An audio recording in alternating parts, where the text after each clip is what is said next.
Asiro. 4. Kasi 20. Kasa kaya yan? Ngayon pa, may gumagawa pa pala.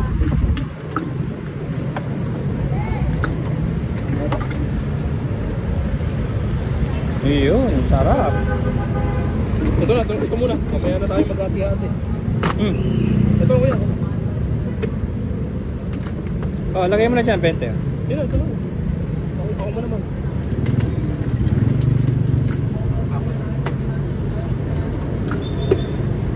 Laki ah. Pwede ilipat doon sa inuman natin. Sarap. Sarap ng timpla. Solid. Sukli ko natin. Up.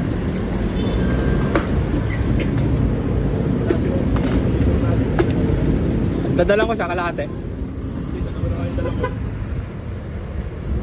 Yung ano, gusto mo pa? Kuha tayo?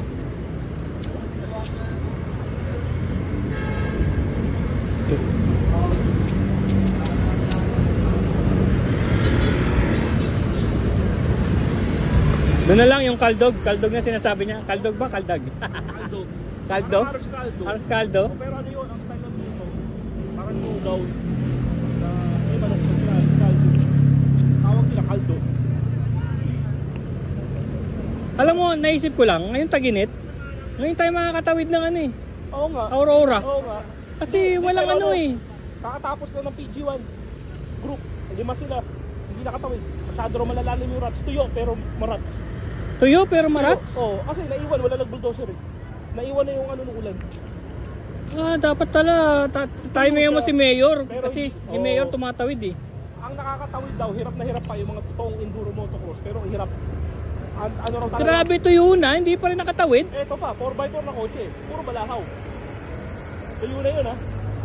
Nagpapala sila. So ibig sabihin yung mga 4x4 may kasama silang mga tauhan. Isa dalawang tao. Oo, kasi may mga guide Tagapala yun. nila, tagapala, tagalagay ng bato, taga-ayos ng tali. Yung mga may-ari ng mga 4x4, kasama nila yung mga RB nila. Oo, meron nga. Nakita ko sa video eh. Sila isa, dalawang RB. Gano'n. Kasi may yaman yung mga yun eh. Meron nga isa na balahaw dun eh. Para mabunot niya yung sakyan niya, gumasto ng 80,000. Yung general na car daw, sobrang yung alikabok daw.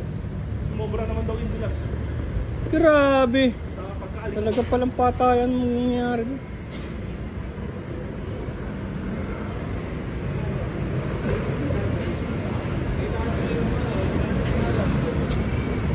Ulan. Nakatang pinahod na sabi ko, ando kami sa may fishbowlan. Ay, sinabi sa akin ni Chris, nagkita nga raw kayo sa fishbowlan. Ah, nakita mo ko nakatambay sa kapiyan. Hindi pa, ano ka na eh, pauwi ka na. Bilis mo mag-bike eh. Ano naman, tatabasin pa.